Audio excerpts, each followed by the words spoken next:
rancangan undang-undang tersebut, tapi lupa bahwa akhirnya kekuasaan itu dipakai yang sifatnya tidak objektif tapi subjektif. Oleh karena pimpinan, saya sepakat bahwa yang disampaikan Pak Ketua tadi kita juga perlu hati-hati, dan kemudian juga kita perlu mendengarkan stakeholder lainnya untuk menyempurnakan Komisi 9 dulu Komisi 4 yang ada sudah sempurna, tapi akan jauh lebih sempurna. Gimana kualitas balik lembaga undang-undang? Oleh karena pimpinan, tentunya ini adalah baru penjelasan awal. Kita berikan apresiasi kepada inisiatif dari Komisi 9, dan kami juga mengingatkan bahwa ada beberapa undang-undang yang ada titik singgungnya nanti. Industri rumah tangga di sini, kami di Komisi 9 juga terus melakukan sosialisasi ke masyarakat bagaimana mempermudah industri rumahan ini untuk mendapatkan perizinan seperti itu. Lalu tentang tracking sistem obat dan juga pemusnahan produk tangkapan. Ini yang paling sering isu yang beredar, bahwa setelah ditangkap lalu kemana gitu, yang ribuan atau bahkan puluhan ribu barang-barang produk-produk kosmetik dan lain-lain yang setelah ditangkap ini kemana.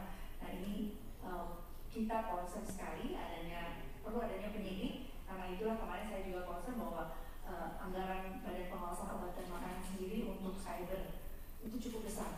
Nah ini saya tanya, kerjanya kapan aja? Nah itu di situ makanya mereka juga sudah membuat satu deputi, itu ada deputi 4. Di situ ada penyidik yang diambil dari kepolisian.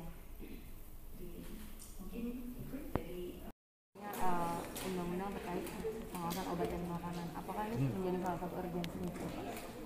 Kita kan tahu sekarang banyak beredar obat juga makanan yang ada beberapa yang menimbulkan masalah gitu kan. Yang terakhir ini banyak lah yang ada ginjal seperti ini. Kita lihat bahwa ternyata di undang-undang obat dan makanan ini belum lengkap. Naskah akademinya udah ada, draft undang-undangnya udah ada, tinggal kita bahas diharmonisasi di balik. Oleh karenanya pengusul tadi langsung menyampaikan apa perlunya dan rencananya seperti apa, draftnya sudah ada, lupa isinya seperti apa gitu. Nah perlu kita harmonisasi karena undang-undang ini pasti ada kaitan dengan undang-undang lain, jangan sampai ditabrakan. Oleh karenanya di balik ini harmonisasi terus penggabungan nanti yang dilakukan oleh tim di balik. Nanti bahasan selanjutnya mungkin kembali ke Komisi 9 atau terserah nanti pimpinan. Tapi biasanya kembali ke pengusul. Ya. Bu, tadi urgensinya sudah dibahas sedikit oleh Bapak, boleh mungkin lebih ditekankan lagi dari pengusul? Jadi sebenarnya kita ini negara yang besar yang kita tidak punya payung hukum soal pengawasan tentang obat dan makanan. Jadi bagaimana kita bisa sebagai negara yang kuat soal makanan dan obat kalau kita tidak punya payung hukumnya. Selama ini banyak pelanggaran-pelanggaran yang terjadi, tapi kita tidak bisa menindak dengan tegas. Itu yang pertama. Yang kedua, pengawasan kita tidak bisa sampai ke dalam, tidak bisa sampai turun ke bawah, tidak bisa sampai level yang paling dekat dengan masyarakat, karena memang Badan POM selama ini hanya eksisnya sampai tingkat provinsi saja, tidak ada tingkat kabupaten. Tingkat kabupaten hanya dengan dinas kesehatan. Bagaimana kita bisa mengawasi jajanan anak-anak, bagaimana kita bisa mengawasi makanan-makanan yang beredar di masyarakat sampai tingkat bawah kalau kita tidak kuat, kalau timnya juga tidak ada. Nah, kita perlu untuk melakukan pengawasan itu. Nah, kita juga ingin meningkatkan UMKM yang ada.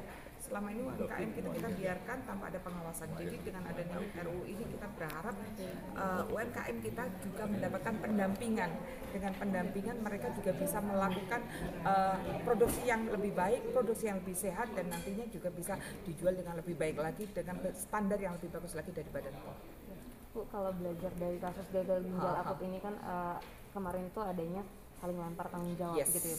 Apakah ini salah satu yang akan diatur juga ya, Bu? Ya, ternyata seperti itu, biar kita juga tahu mulai pre-marketnya, mulai saat pendistribusiannya sampai post-marketnya. Jadi kita bisa tahu bukan hanya soal barangnya saja, tapi tempat produksinya seperti apa. Jadi ini kan barang ini ada yang dari luar negeri juga. Kita seperti apa barang itu masuk, lalu pendistribusiannya seperti apa. Nah ini kan seperti Pak Ketua tadi menyampaikan, ini juga ada kaitannya dengan